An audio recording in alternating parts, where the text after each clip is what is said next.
परमात्मा ने प्रत्येक मनुष्य के अंदर दया भरी है, सबके अंदर दया होती है, लेकिन आज का मनुष्य इतना गिर चुका है कि वह अपना पेट भरने के लिए कहीं पक्षी मारेगा, कहीं बकरा मारेगा। आजकल का इंसान भी जानवरों से बदतर निर्दयी हो गया। ईश्वर ने तो दया भरी है, इसलिए कहता हूं, आप खाए सोए और बच्चे पैदा किए तो ये काम तो जानवर भी करते हैं। मनुष्य बने हो तो आओ समाज की सेवा करते हैं निष्काम भाव से। मानव की सेवा से ही, नर सेवा से ही नारायण प्रसन्न होते हैं। भगवान ने क्यों भेजा है? अब जैसे ये दास अनिरुद्ध को भगवान ने क्यों भेजा? मेरी जन्मभूमि मध्य प्रदेश जबलपुर के पास की है, पर बिहारी जी ने मुझे वृंदावन बुला लिया। मैं वृंदावन आया नहीं। बिहारी जी की मर्जी के बिना यहां कोई आ सकता है? राधा रानी की मर्जी के बिना कोई आ सकता है? यहां मुझे राधा रानी ने, बिहारी जी ने बुलाया। और बुलाया क्यों? क्योंकि बिहारी जी को इस शरीर से अखंड रसोई की सेवा, वृद्ध माओं की सेवा, गौ माता की सेवा और गुरुकुल की सेवा करानी थी इस शरीर से। इसलिए भगवान ने विशेष काम के लिए दास को वहां से यहां बुलाया। मैं नर्मदा तट का व्यक्ति हूं, नर्मदा मां के तट पर रहने वाला, नर्मदा मां की सेवा करने वाला। आज यमुना मैया ने मुझे बुलाया है, तो बताइए क्यों बुलाया है? यूं ही नहीं बुलाया, इस शरीर से वो कुछ काम कराना चाहते और मैं कर रहा हूं। भगवान की मर्जी से सब कार्य गौरी गोपाल में 315 वृद्ध माओं की सेवा, अखंड रसोई की सेवा आप देख रहे हैं। देखा कि नहीं? अब बताइए, भगवान ने हर व्यक्ति को कोई ना कोई उद्देश्य के लिए धरती पर भेजा है। अब आप लोग भूल गए अपना उद्देश्य, तो हम क्या करें? अब आप दारू पीने लग गए, शराब पीने लग गए, उद्देश्य भूलकर गलत काम करने लग गए, बहन बेटियों को छेड़ने लग गए। इसके लिए थोड़ी भगवान ने तुम्हें यहां धरती पर भेजा है। जाओ बेटा कुछ अच्छा काम करो, क्या करो? लेकिन आप अच्छा काम नहीं करते। इसलिए कहता हूं मेरी मां, आपको अच्छे अच्छे काम करने चाहिए।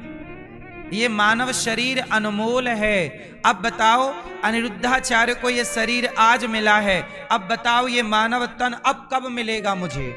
अब यदि ये शरीर छूटा मेरे से, जरा सोचिएगा, अनिरुद्धाचार्य का ये शरीर यदि छूटा तो बताओ अब कब मिलेगा मुझे? अगले जन्म में कहां जाऊंगा, क्या बनूंगा, कहां जाऊंगा, मुझे ही नहीं पता। इसलिए आज मौका है, इस मौके को क्यों गवाऊं? अगला किसने देखा? जो होगा होगा, लेकिन आज जो मिला है अवसर, हम उसे शराब पी के क्यों गवाएं? झूठ कपट गलत करके क्यों गवाएं? आओ इस अवसर को सही सेवा, मानव जाति की सेवा में लगाएं, अच्छे काम करें। आज हम हैं, कल हम नहीं रहेंगे। जब तक आप हो, अच्छे काम करने चाहिए। बोलो हाँ। क्योंकि एक तारीख ऐसी आती है कि जब आप, जैसे उदाहरण देखिएगा, हमारे देश के प्रधानमंत्री, पहले पूर्व प्रधानमंत्री जी का नाम था डॉक्टर मनमोहन जी। मनमोहन जी हुए, यही नाम था।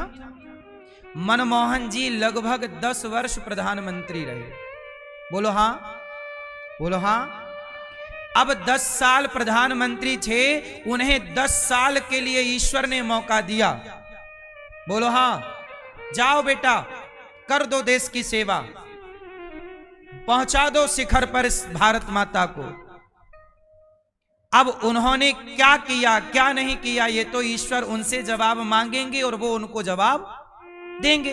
वो क्या सही किए, क्या गलत किए, ये ईश्वर का और उनका मामला है। लेकिन अब वो इस धरती को छोड़कर चले गए कि नहीं? कौन रहा, कौन प्रधानमंत्री रहा, बताओ? बोलो, चले गए कि नहीं? फिर आज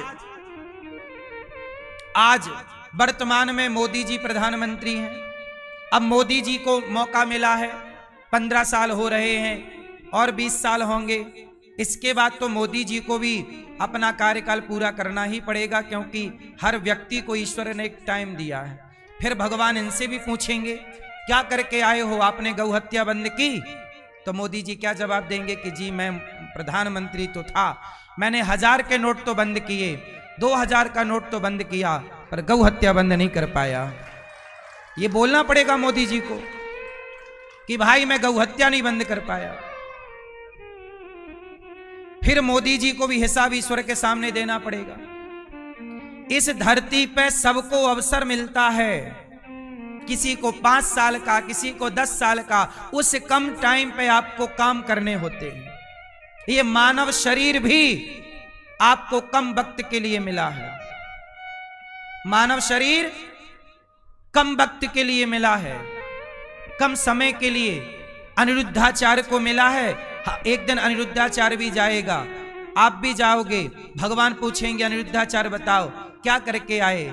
मैं कहूंगा कि मैं तो प्रधानमंत्री था नहीं, तो मैं तो गौ हत्या बंद नहीं कर सकता था, लेकिन जितना हो सका मैंने गौ माता की सेवा की है, गौशाला बना करके मैंने वृद्ध माओं की सेवा की है। गौरी गोपाल में कोई भी आता है भूखा नहीं जाता, सबको भोजन मिलता है। ये मेरा तब का जवाब तैयार कर रहा हूं जब जाऊंगा कि प्रभु ये रहा हिसाब। अच्छा बताओ, मोदी जी से भगवान सवाल करेंगे कि नहीं कि तुमने गौ हत्या क्यों नहीं बंद की? क्या बोलेंगे मोदी जी? वहां भगवान फिर मन की बात ना सुनेंगे, फिर अपने मन की सुनाएंगे भगवान कि मोदी जी आपको हमने देश का प्रधानमंत्री बनाया था, आपने गौ हत्या क्यों नहीं बंद की? गाय का सम्मान क्यों नहीं बढ़ाया? गाय के लिए भगवान कहेंगे मैं बैकुंठवासी नारायण कृष्ण बनकर जाता हूं और गाय की सेवा मैं करता हूं। मेरी गाय को आपने मरवाया, हत्या होने दी, बूचड़ खाने को लाइसेंस देते रहे। सवाल तो बनता है, और ये सवाल मैं नहीं पूछूंगा, ये सवाल मनमोहन जी से भी भगवान ने पूछा होगा। मनमोहन जी जब आप प्रधानमंत्री थे आपने क्यों नहीं गौ हत्या बंद की? मनमोहन जी से भी सवाल होगा कि नहीं? मनमोहन जी के पहले कौन प्रधानमंत्री था?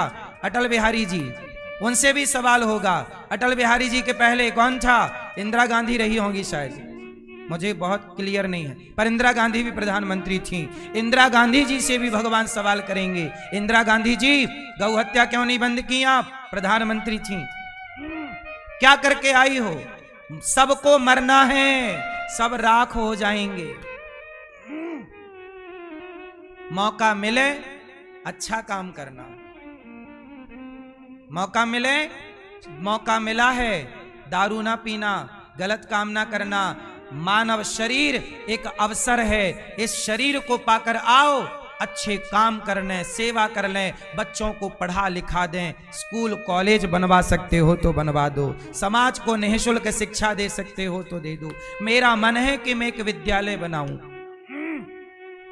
कक्षा 1 से लेकर 12वीं तक, और बच्चों को निःशुल्क पढ़ाऊं, बच्चों को निःशुल्क पढ़ाऊं,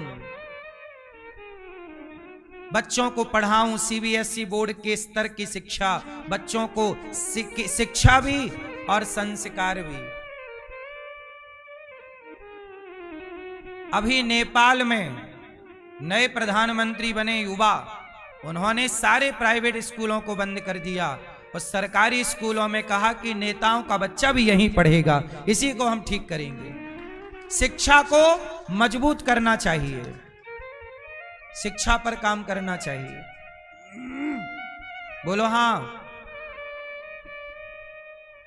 शिक्षा जिस देश की अच्छी होगी उस देश में सब कुछ अच्छा होगा।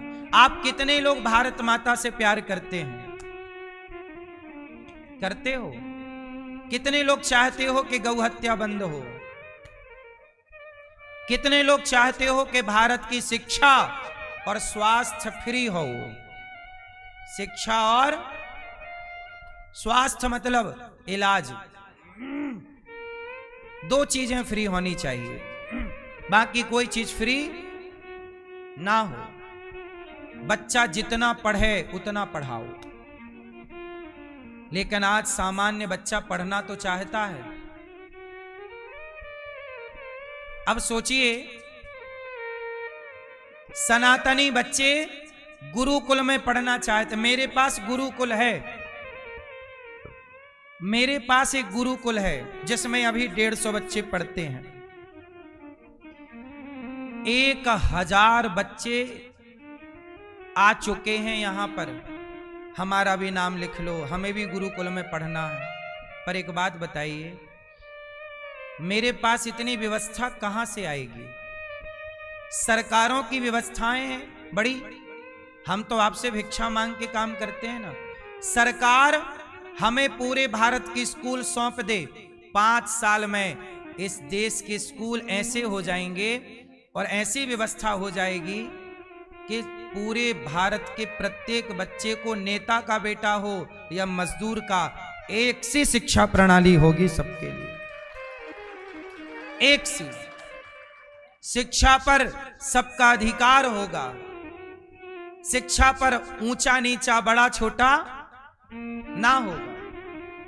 सरकारें शिक्षा पर कोई काम नहीं करती। आज आजादी के 80 साल हो गए भारत को, लगभग 80 साल होने को आए। इन 80 सालों में आज तक बच्चों के सिलेबस में गीता नहीं गई। आज तक बच्चों के बैग में गीता नहीं है। बताइए, गीता पढ़ाई जा रही है बच्चों को स्कूल में? बताओ, गीता गलत है कि सही है? तो क्यों नहीं पढ़ा रहे हैं बच्चों को? श्रवण की कथा, श्रवण नाम का एक बेटा था जिसने अपने माँ बाप की सेवा की। बताओ, श्रवण की कथा गलत प्रेरणा देती है कि सही? तो सही प्रेरणा वाली कथा इतनी सी कथा है, एक दिन में खत्म। 5 मिनट की कथा है, क्यों नहीं पढ़ाई? श्रवण की कथा पढ़ाई होती तो भारत का हर बेटा श्रवण कुमार बनता, फिर हमें वृद्धाश्रम बनाने की जरूरत ही ना पड़ती। हमें वृद्धाश्रम इसलिए बनाना पड़ा, आज ही मैं इस वृद्धाश्रम को गुरुकुल बना सकता हूं। सारी माओ को बेटा लेके तो जाएं, माओ को बेटा लेके जाएं, मैं आज गुरुकुल बना दूं इसे। आज मेरे पास 150 बच्चे हैं, मैं 1000 बच्चे रखूं, पर जगह भी तो हो, व्यवस्था तो हो। श्रवण की कथा क्यों नहीं पढ़ाई जाती बच्चों को, यह मेरा प्रश्न है। श्रवण के बारे में क्यों नहीं पढ़ाया गया? गीता क्यों नहीं पढ़ाती सरकार बच्चों को? उत्तर, सरकारें मनमाना काम कर रही हैं। शिक्षा कैसी हो? मर्यादा की शिक्षा हो। अच्छा, चोरी करना गलत है, बताओ चोरी करना सही है कि गलत है? तो क्या ये बच्चों को नहीं पढ़ा सकते?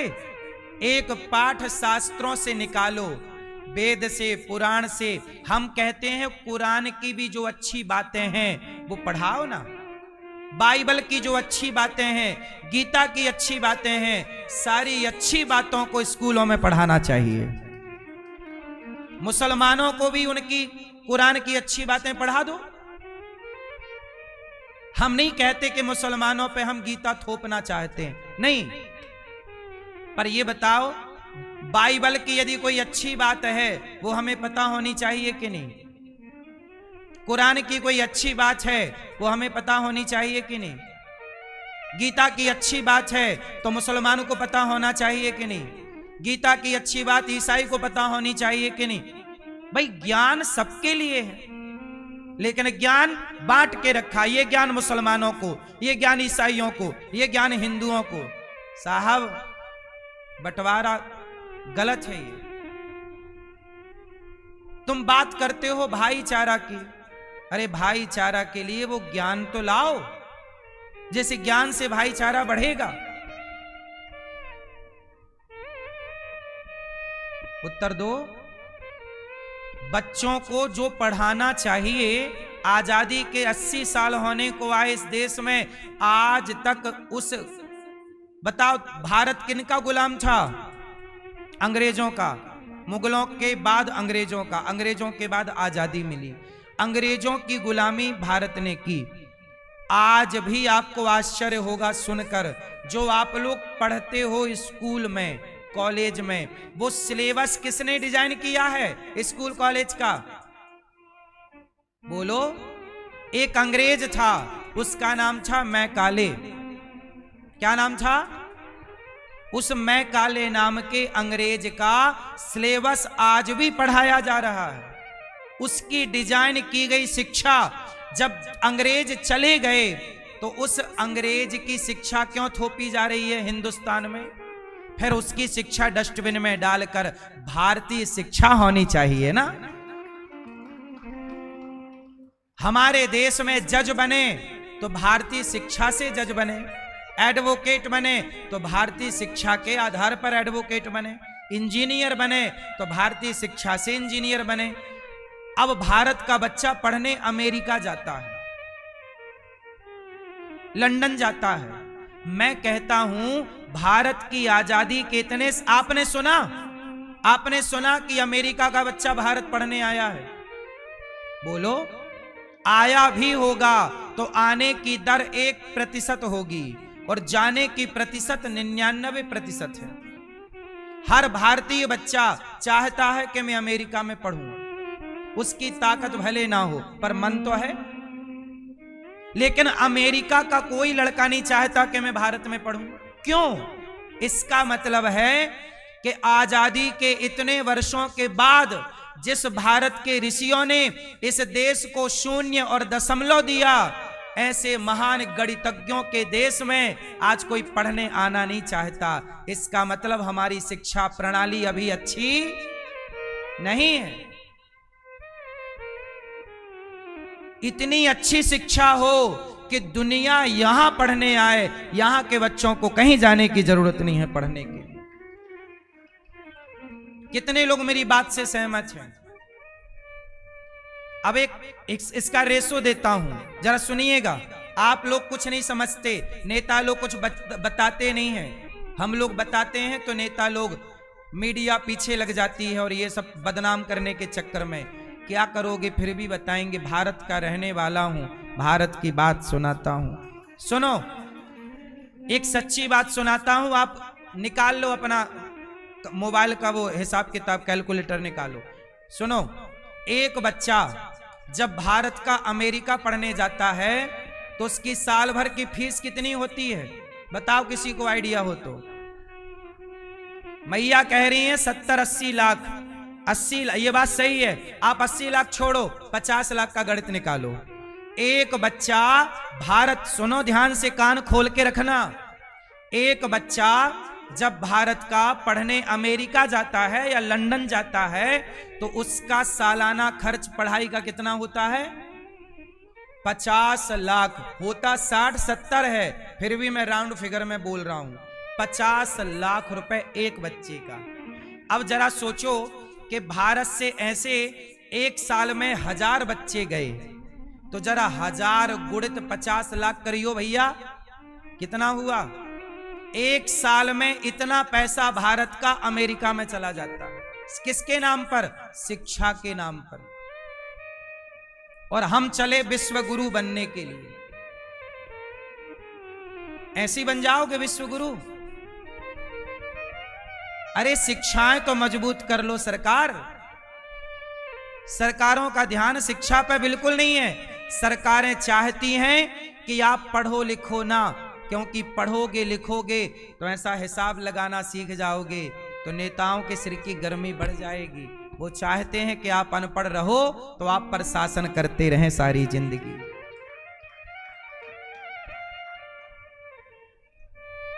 सरकारें खुद नहीं चाहती कि भारत के लोग पढ़ें। लगाया हिसाब, कितना निकला भाई साहब? चलो, हैं? तुम्हारा कैलकुलेटर है कि क्या है? 50 लाख रुपए एक बच्चे का। तो चलो 100 बच्चे का लगाओ, फिर 1000 का निकालेंगे। 100 गुणित 50 लाख निकालो। कितना हुआ? भैया कह रही है 5 लाख हुआ।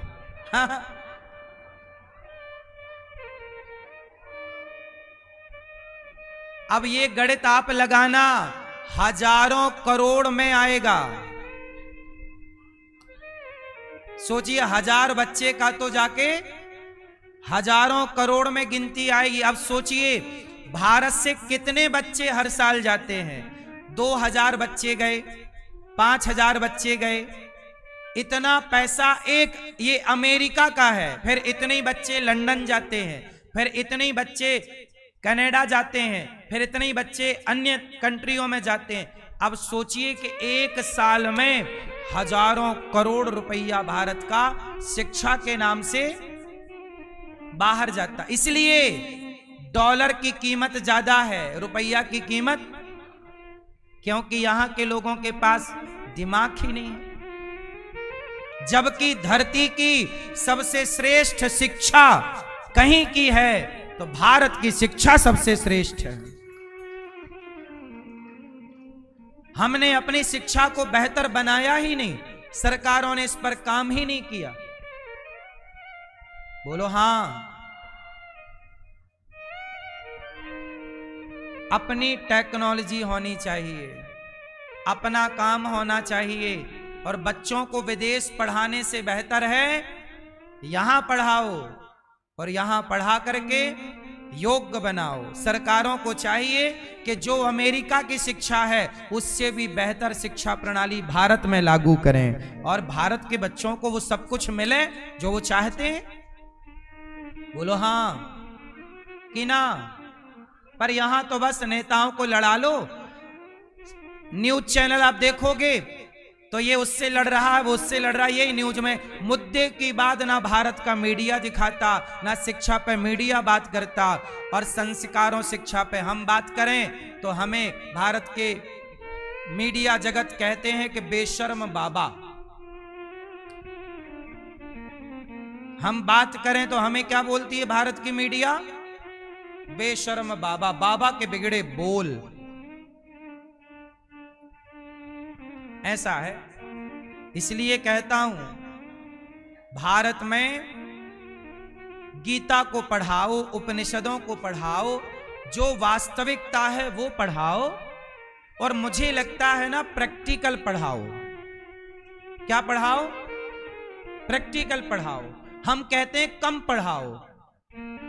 बच्चों को क्या पढ़ाना चाहिए? अरे मुझे लगता है बच्चों को बचपन से ही हर काम करना सिखाओ। चाइना बच्चों को कैसे पढ़ाता है? वो पढ़ाता नहीं है, सिखाता है। और हमारे यहां सिखाते नहीं है, पढ़ाते। यहां डिग्री वाले से बोलो ये काम आता है, नहीं आता। डिग्री है, काम नहीं आता। और वहां काम आता है, डिग्रियां कम है।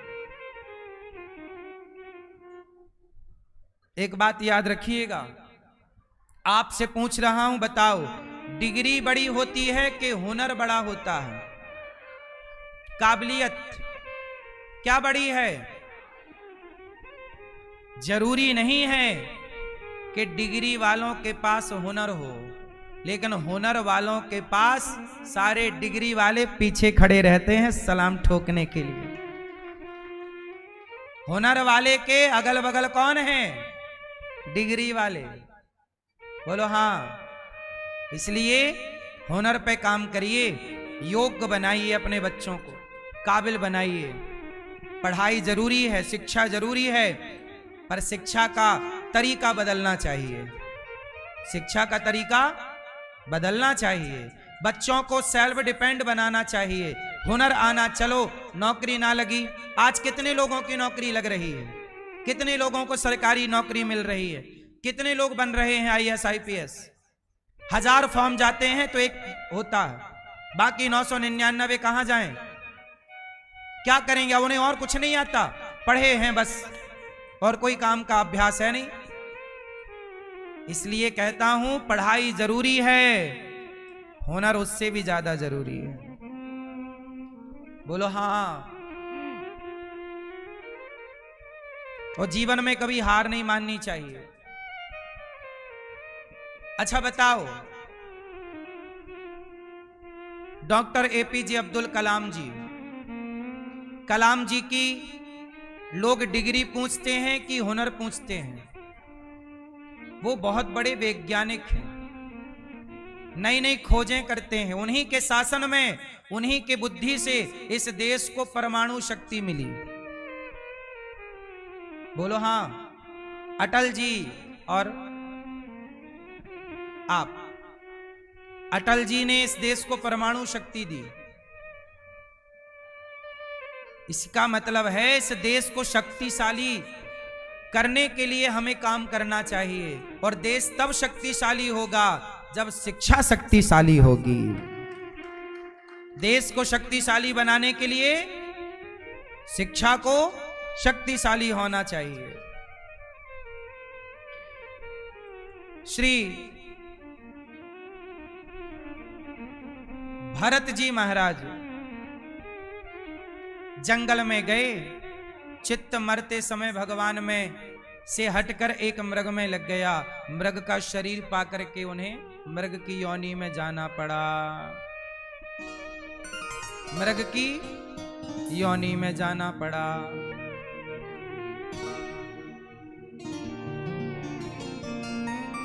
आपसे मेरी इतनी प्रार्थना है, कथाएं ये समझाती हैं कि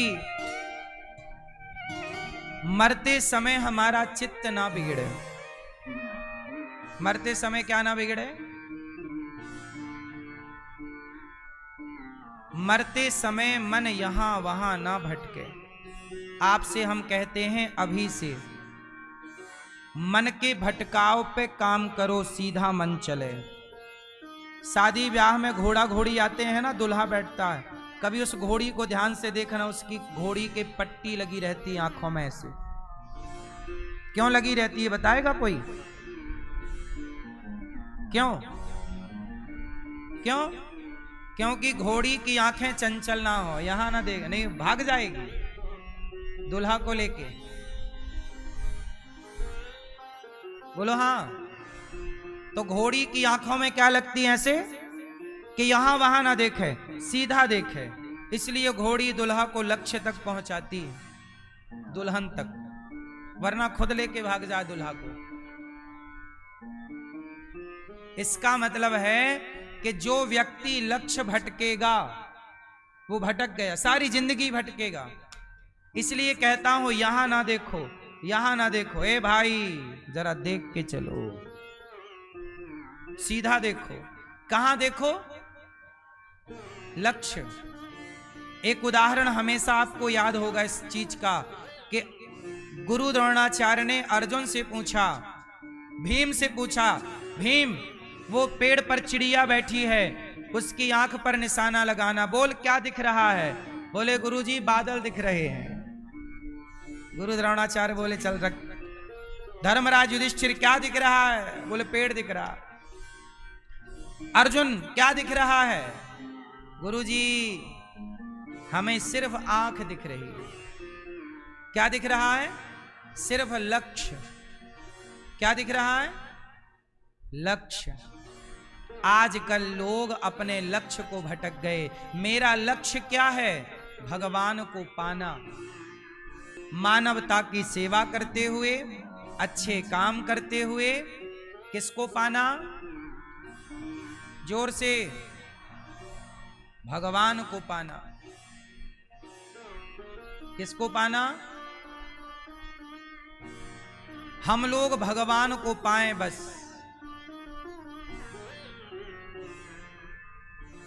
मानव जीवन में सब कुछ पाया, पर भगवान ही नहीं मिले तो सब पाके हम करेंगे क्या?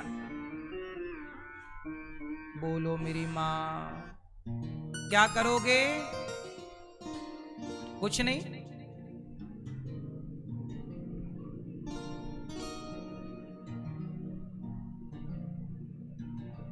अब देखो, भरत जी ने अपने मन को भरत जी जंगल में तपस्या कर रहे थे, उनका मन एक मृग में लग गया। तो मृग में लग जाने से उन्हें मृग बन करके आना पड़ा। इसलिए कहता हूं भटकाव ना हो, केंद्रित हो मन, अपना लक्ष्य। समाज की सेवा करो और चित्त भगवान में लगाओ, यहां वहां नहीं, और फिर अपना कल्याण। जिनका मन भगवान में लगा है, क्या उन्हें कोई चिंता है? अब राजा परीक्षित जी ने कहा, भरत जी बाद में मृग बने, फिर मनुष्य बने, राजा रघुगण को उपदेश किया।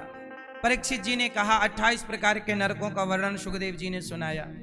अच्छा, एक बात यहां पे परीक्षित जी ने कहा कि गुरुदेव ये बताओ कि हम माना कि पापी हैं, अच्छा ये बताओ हम पापी हैं तो हमें नरक जाना पड़ेगा कि नहीं, कि बचने का कोई उपाय है? क्यों मैया? माना कि आपने पाप किए हैं, हो गए, अब क्या करें? तो अब नरक जाओगे कि बचने का कोई शॉर्टकट है, रास्ता है? क्या रास्ता है? मैया, भैया जा रहे हो? टाटा। सुनो, माना कि हमने गलत काम कर लिए, पाप कर लिए, तो अब हम नरक जाएंगे कि नहीं? जोर से जाएंगे। कोई रास्ता? अब माना कि अब हमें नहीं जाना, हे प्रभु बचाओ, तो कोई रास्ता है? क्या रास्ता है? आपको नरक जाने से कौन बचा सकता है? कौन? आपके पड़ोसी? माता? पिता? कौन? भगवान। एक भगवान में इतनी ताकत है कि पापी से पापी को भी पल भर में पुण्यात्मा कर देंगे। अजामिल जैसे पापी को कोई पुण्यात्मा कर सकता है, केवल भगवान पुण्यात्मा कर सकते हैं। अजामिल जैसे पापी को कौन पुण्यात्मा कर सकता है? जोर से, कौन? केवल भगवान। अजामिल जैसे पापी को यदि कोई पुण्यात्मा कर सकता है तो केवल भगवान। इसलिए कहता हूं कि हमें भी कोई पुण्य पाप से मुक्त कर सकता है तो केवल भगवान। तो जो आपको पाप से मुक्त कर सकते हैं, उन भगवान की शरण में क्यों नहीं चलते? क्या सवार लिया? मैया,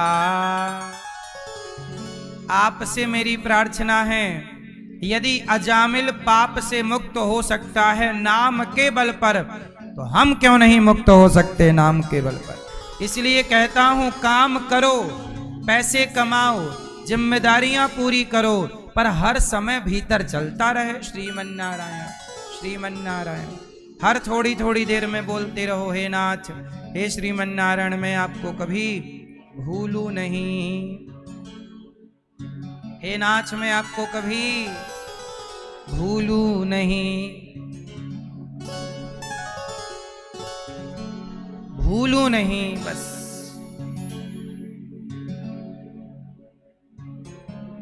अजामिल का उद्धार हुआ। एक बार इंद्र ने अपने गुरुजी का अपमान कर दिया। इंद्र ने किसका अपमान किया मैया? कभी अपने गुरुजनों का अपमान नहीं करना चाहिए। गुरु कैसा हो? गुरु ऐसा हो जो अपने शिष्य से कुछ ना चाहे। गुरु कैसा हो? जो अपने शिष्य से कुछ ना चाहे, कुछ इच्छा ना हो कि शिष्य तुम हमें इतना पैसा दे दो, ये दे दो। कभी अपने शिष्य से कुछ चाहे ना। यदि गुरु आपसे पैसा चाहने लग गए और जब मिलो तब कहे, गुरु जी कहे चेला जरा दो पैसे, ये काम वो, 2-4 बार मांगेंगे तो 5वीं बार आप जाना ही छोड़ दोगे, गुरु जी तो मांग लेंगे अभी। बोलो हाँ। लोभी गुरु और लालची चेला तो होए नरक में ठेलम ठेला। इसलिए गुरु को लालची नहीं होना चाहिए, गुरु को लोभी नहीं होना चाहिए। कैसा नहीं होना चाहिए? शिष्य, शिष्य कैसा हो? आजा, शिष्य कैसा हो? कैसा? शिष्य ऐसा हो जो अपना सर्वस्व गुरु को अर्पण कर दे। और गुरु कैसा हो? जो उस अर्पण में से एक रत्ती भी स्वीकार ना करे, सब वापस कर दे। समर्पित गुरु और समर्पित शिष्य, समर्पित शिष्य और त्यागी गुरु।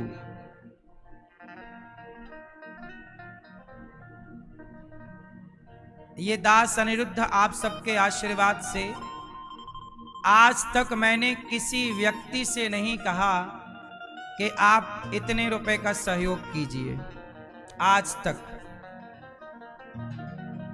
तक मैंने किसी से नहीं कहा कि आप इतने रुपए का सहयोग कीजिए। जिसकी जो इच्छा होती है, आप अपनी इच्छा से गौरी गोपाल में सहयोग करते हैं। बताओ, आज तक मैंने किसी को कहा कि आपको 10 रुपए देने पड़ेंगे या 1000 रुपए देने पड़ेंगे? कहा आपको? आज तक मैंने किसी से नहीं कहा। मैं आपसे क्यों कहूं? क्योंकि मुझे भगवान पे भरोसा है कि गौरी गोपाल में जो सेवाएं चल रही हैं वो प्रभु के भरोसे चल रही हैं।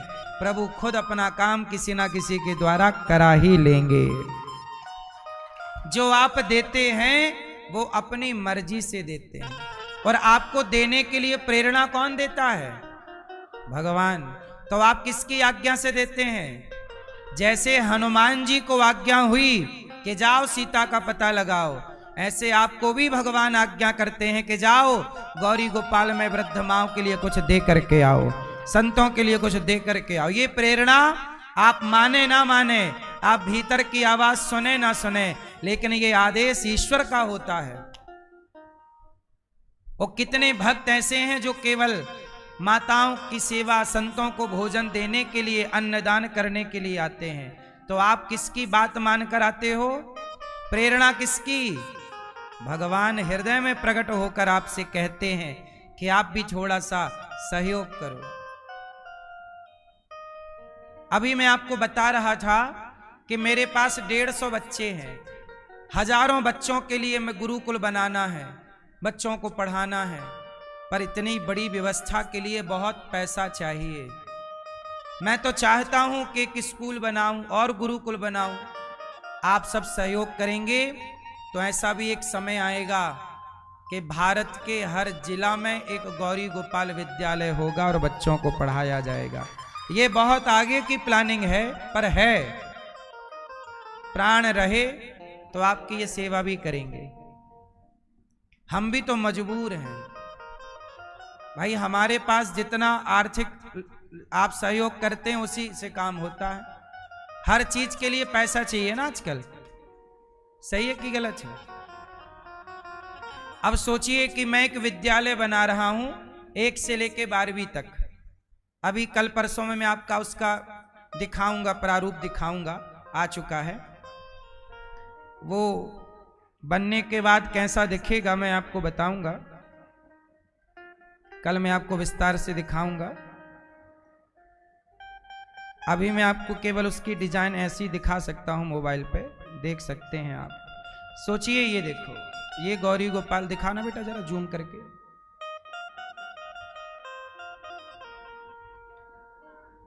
ये गौरी, सोचिए मैं ये विद्यालय बना रहा हूं कक्षा 1 से लेके 12वीं तक। ये अभी मतलब अभी कागजी कार्यवाही चल रही है। क्या चल रही है? पहले नक्शा बनता है, एलिवेशन बनता है, बनने के बाद गुरुकुल कैसा दिखेगा, कैसा उसकी कॉलम होंगी, सरिया कितनी होंगी, कितना गड्ढा खोदेगा, वो सब तैयारी चल रही है। अब सोचिए, मैं तैयारी, कागजी कार्यवाही लगभग हो गई है, अब बहुत जल्दी काम स्टार्ट होगा। इसको बनाने में लगभग 15-20 करोड़ रुपए चाहिए। पूरा विथ फर्नीचर, बच्चों के बैठने के लिए बेंच टेबल, लकड़ी का नहीं बनता सब, ब्लैक बोर्ड चाहिए। आजकल बोर्ड, अभी सोचिए हमने गुरुकुल के लिए स्मार्ट बोर्ड खरीदे हैं। आजकल स्मार्ट बोर्ड से ना बच्चों को पढ़ाना पड़ता है। सोचिए आप अपने बच्चों की फीस जमा करते हैं, आपके 2 बच्चे होते हैं, 4 बच्चे होते हैं। गौरी गोपाल गुरुकुल में मैं 150 बच्चों के लिए 8 टीचर यहाँ हैं। प्रत्येक टीचर को मैं लगभग 50-50 हजार रुपए के भी एक शिक्षक रखा हूं बच्चों को पढ़ाने के लिए। पढ़ाइए बच्चों को, समय पे नाश्ता, समय पे भोजन, कपड़ा लत्ता सब फ्री। स्मार्ट बोर्ड हैं, बच्चों के रहने के लिए कमरे हैं। जैसी व्यवस्था में माताएं हैं ऐसे ही कुछ कमरे बच्चों के लिए हैं। जो पढ़ने वाले बच्चे हैं, सभी बच्चे अच्छा पढ़ रहे हैं। मैं चाहता हूं कि भाई गुरुकुल तो अब नष्ट हो ही रहे हैं। आजकल बताइए गुरुकुल कहां है? गुरुकुल बचे ही नहीं। हम भी नहीं बचाएंगे तो कौन बचाएगा? सरकारों के भरोसे तो गुरुकुल नहीं बचने। बताओ, यदि हम भी भारत की मूल सनातन की रक्षा नहीं करेंगे तो कौन करेगा? अब सोचिए मुझे विद्यालय बनाना है। इस विद्यालय में लगभग 5 से 6 हजार बच्चे पढ़ेंगे। कितने बच्चे पढ़ेंगे? 6 हजार बच्चे। बेटियां पढ़ेंगी, बेटे पढ़ेंगे। और केवल शिक्षित नहीं, मैं सनातन संस्कार भी दूंगा उन बच्चों को। गीता भी पढ़ाऊंगा, न्यूटन को भी पढ़ाऊंगा, तो भारद्वाज को भी पढ़ाऊंगा, कणाद को भी पढ़ाऊंगा। कणाद के बारे में भी तो जाने। गुरुत्वाकर्षण का सिद्धांत के लोग कहते हैं कि न्यूटन ने दिया, लेकिन न्यूटन के पहले भी सनातन में सिद्धांत था। पढ़ो ठीक है, पर जानो तो अपने बारे में कि भाई मैं भी ये पहले से हमारे सनातन में था। बहुत कुछ पढ़ाने को है मेरी मां। आपने गणित सुनी है? उस गणित का नाम है वैदिक गणित। कौन सी गणित? वैदिक गणित। लुप्त होने को आई वैदिक गणित। आज भारत में वैदिक गणित बिल्कुल लगभग लुप्त है, लगभग कम बची है। आप बताइए, जानते हैं वैदिक गणित के बारे में? वो वैदिक गणित को जीवित रखना पड़ेगा हम सबको मिलकर के। भारतीय शिक्षा, तो मैं ये विद्यालय बनाना चाहता हूं। सही विचार है मेरा कि गलत है? मैं सोच रहा हूं कि जब तक जी रहा हूं अपनी हर श्वास का सदुपयोग करता चलूं। पता नहीं ना जाने इस श्वास का आवन होए ना होए। समाज के लिए सोचना चाहिए। मैं मोबाइल भी यदि उठाता हूं तो केवल देखने के लिए कि क्या डिजाइन आई कि नहीं, किस तरह हमारे जो आर्किटेक्ट हैं, जो इंजीनियर हैं, वो काम कर रहे हैं कि नहीं, सब काम प्रॉपर चल रहा है कि नहीं, डिजाइनिंग ठीक हो रही है कि नहीं। क्लासरूम का साइज, सरकार की गाइडलाइन जो है उसके अकॉर्डिंग क्लास का रूम होना चाहिए। क्लासरूम का साइज क्या हो, कितना चौड़ा हो, कितना लंबा हो, एक क्लासरूम में कितने बच्चे बैठ सकते हैं, एक कक्षा के कितने सेक्शन होने चाहिए। स्कूल बना रहा हूं, इसके बाद आपका आशीर्वाद रहा, एक कॉलेज यूनिवर्सिटी भी रहेगी। हम खुद अपने बच्चों को नई नई टेक्नोलॉजी और नया नया आविष्कार, नई खोज, नया शोध, कुछ नया दे सकते हैं इस देश को? नहीं दे सकते। रिसर्च सेंटर बनाने पड़ते हैं, बहुत खर्चे होते हैं। और सोचिए, ये दास अनिरुद्ध, इतनी सेवा यहां चल रही, 30,000 लोग पर डे भोजन करते हैं। मैं हिम्मत नहीं हारता, मुझे विश्वास है कि जो संकल्प लूंगा पूरा हो जाएगा। यदि मेरे जीते जी हजारों बच्चे पढ़ गए तो पुण्य ही मिलना है। शिक्षा का दान करना सबसे बड़ा दान है। यदि आप योग्य हैं तो कुछ बच्चों को निःशुल्क पढ़ाया करिए। गरीब बच्चा है तो निःशुल्क कोचिंग दिया करिए। पैसे वालों से पैसे ले लो, पर जो बेचारा गरीब है, जो नहीं दे सकता, चलो थोड़ा दे रहा है, उतने ही में लेके दान करो, दान, शिक्षा का दान। हॉस्पिटल यदि आप डॉक्टर हैं तो किसी को थोड़ा कम पैसे से भी इलाज दे दो, जान बचा लो। कोई गरीब है तो बचा लो, ये पुण्य है। पैसे ही ना कमाओ, थोड़ा पुण्य भी कमाओ। क्या कमाओ? पुण्य भी। हॉस्पिटल में थोड़ा इलाज निःशुल्क हो, स्कूलों में थोड़ी शिक्षा निःशुल्क हो। मैं बचपन में गुजरा हूं इन सब चीजों से। मैं इस अपने गांव में, जब मैं सरकारी स्कूल में पढ़ा हूं, मेरे दोस्त लोग प्राइवेट स्कूलों में जाते थे, पैंट पहन के, टी शर्ट, वो शर्ट पहन के, टाई लगा के। पहली बार टाई वाई लगा के जब बच्चे गए तो मैं देखूं, मैंने कहा भाई, मैंने पिताजी से कहा हमें भी लगवाओ ये। तो बोले तुम सरकारी में पढ़ते हो, वहां टाई वाई नहीं लगती। सरकारी में तो जैसे हो वैसे ही। हमारे टाइम पे कोई ड्रेस नहीं था। हम जब सरकारी में पढ़ते थे ना तो ड्रेस नहीं था सरकारी का, जो मन आए वो पहन के जाओ। तो हम ड्रेस वाले थे ही नहीं। पर लड़के प्राइवेट में जाएं तो टाई वाई, बेल्ट वेल्ट, हमें अच्छा लगे। हम कहें भाई, हम पिताजी से बोले हमारा भी नाम लिखवाओ वहां पे जहां ये सब बच्चे जाते हैं, गांव वाले, हमारे दोस्त लोग। तो पिताजी बोले वो प्राइवेट में जाते हैं, उनको पैसा देना पड़ता है। मैं सरकारी में पढ़ता था, सरकारी फ्री, पर प्राइवेट में तो पैसा लगता। मेरे पिताजी नहीं पढ़ाए प्राइवेट में। फिर मैंने जिद की कि हमें वहीं पढ़ना। टाई लगाने का शौक, बेल्ट लगाने का शौक। फिर पिताजी ने स्कूल में जाके बात की। उस स्कूल की फीस थी 30 रुपए महीना। तो हमारे पिताजी ने कहा कि हम थोड़ा गरीब हैं, हमारा थोड़ा कम करो। तो स्कूल वालों ने कम किया तो हमारे पिताजी से 20 रुपए लिए। तो मैं 20 रुपए महीने वाले स्कूल में पढ़ा। मैं तरसा हूं हर चीज के लिए, इसलिए मैं चाहता हूं कि विद्यालय बना के दूं ताकि मेरी श्रेणी के बच्चे तरसे ना। ये माटी का ऋण भी तो है मेरे ऊपर।